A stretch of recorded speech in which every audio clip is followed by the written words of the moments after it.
మంత్రి ఉత్తమ్ కుమార్ రెడ్డి మీడియాతో మాట్లాడుతున్నారు. లైవ్ లో చూద్దాం. రాజీవ్ లిఫ్ట్ ఇరిగేషన్ స్కీము ఒక what is the balance work Prashant Girish right Rajiv scheme. సరే, రాజీవ్ స్కీమ్ మీద అసలు 2 స్కీమ్ల మీద 2000 కోట్లు ఖర్చు పెట్టుంటే 2000 కోట్లు, ఇన్ఫాక్ట్ 1500 కోట్లు 1500 కోట్లు ఖర్చు పెట్టుంటే 4 లక్షల ఎకరాల కొత్త ఆయకట్టు క్రియేట్ చేయబడింది. ఓన్లీ 1500 crores ఇందిరా రాజీవ్ పేర్ల మీద నిర్మించ తలపెట్టిన లిఫ్ట్ ఇరిగేషన్ స్కీమ్స్ పనులు మొదలై ఒక 2000 కోట్లు ఖర్చు పెట్టి ఇంకో 1500 కోట్లతో స్కీములు పూర్తయ్యేవి. ఆ స్కీమ్లను అబాండన్ చేసి రకరకాల సాకులతో ఎక్స్క్యూజెస్ తో వదిలేసి 18,000 19,000 సీతారామ లిఫ్ట్ ఇరిగేషన్ ప్రాజెక్ట్ మొదలు పెట్టినరు. ఇది ముందు తెలంగాణ ప్రజలకు తెలవాలి. Rajiv Dummugudem lift irrigation scheme 900 కోట్లు ఖర్చు పెట్టినరు. Indira Sagar Rudramakota lift irrigation scheme 1100 కోట్లు ఖర్చు పెట్టినరు. సుమారు 2000 కోట్లు ఖర్చు పెట్టి కేవలం ఇంకో 1500 కోట్లతో 4 లక్షల ఎకరాలకి ఆయకట్టిచ్చే విధంగా ఉంటే వీళ్ళ నిర్లక్ష్యం, వీళ్ళ కక్కుర్తి, వీళ్ళ కమిషన్ల కక్కుర్తి వల్ల ఆ ప్రాజెక్టులు అబాండన్ చేసి పూర్తిగా చేసిన పనులను వదిలేసి కొత్తగా రీడిజైన్ అని పేరుతోని ఈ ప్రాజెక్టులు మొదలుపెట్టిండ్రు. ఈ project Sitaram project. Okay, go back to the earlier slide. అయితే go back to the earlier slide. No go to the earlier slide on Sitaram project.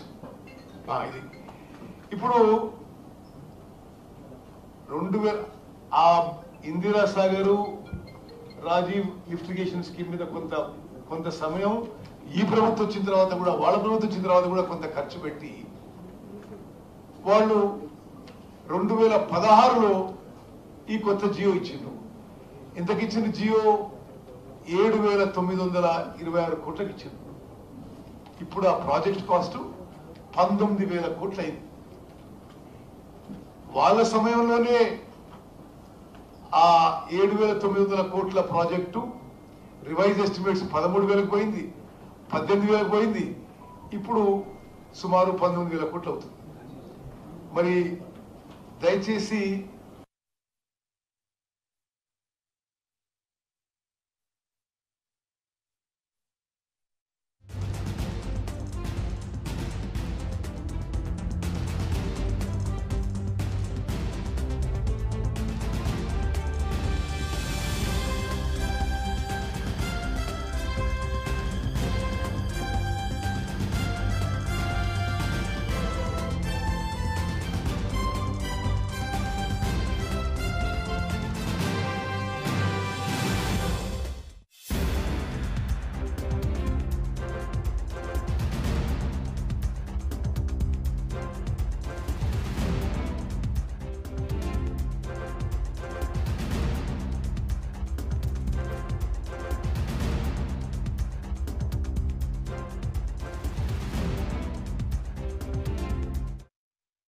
సుమారు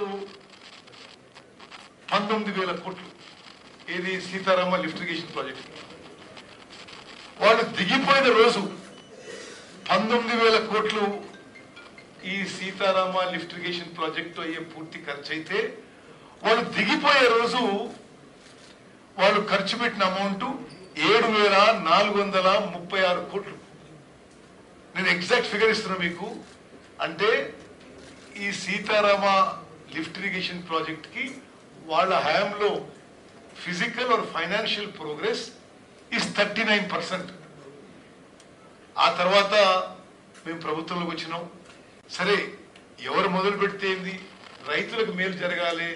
ప్రత్యేకంగా ఉమ్మడి ఖమ్మం జిల్లాలో 10కి 10 నియోజకవర్గాలకి గోదావరి జలాలు తీసుకురావాలనే మరి మా ప్రభుత్వం తాపత్రయంతో ఈ ప్రాజెక్టు ముందుకు పోయినాము. ఇంకో విషయం ఉంటున్నా పెద్ద మనిషి,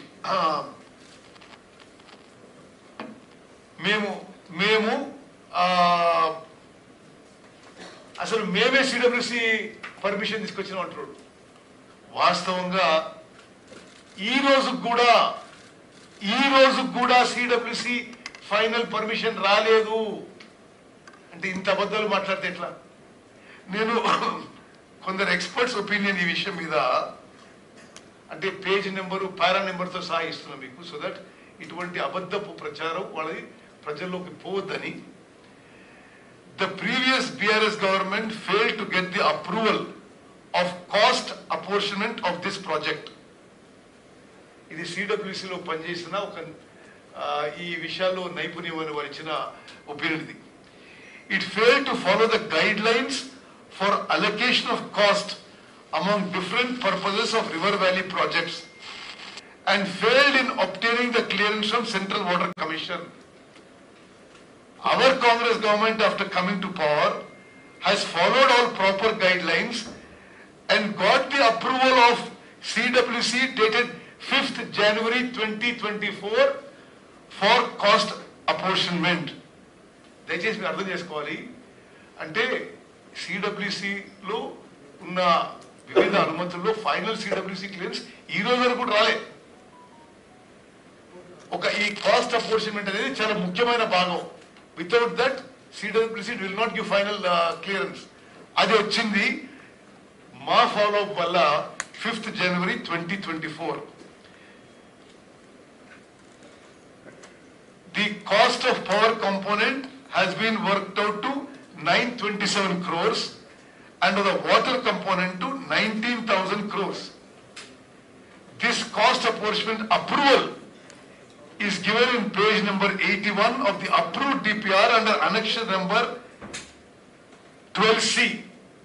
అంటే వాళ్ళు ఇప్పుడు అప్రూవ్ చేసి డిపిఆర్ పంపించిన దాంట్లో ఇది ఈ కాస్ట్ అపోర్షన్మెంట్ 5th January 2024 కి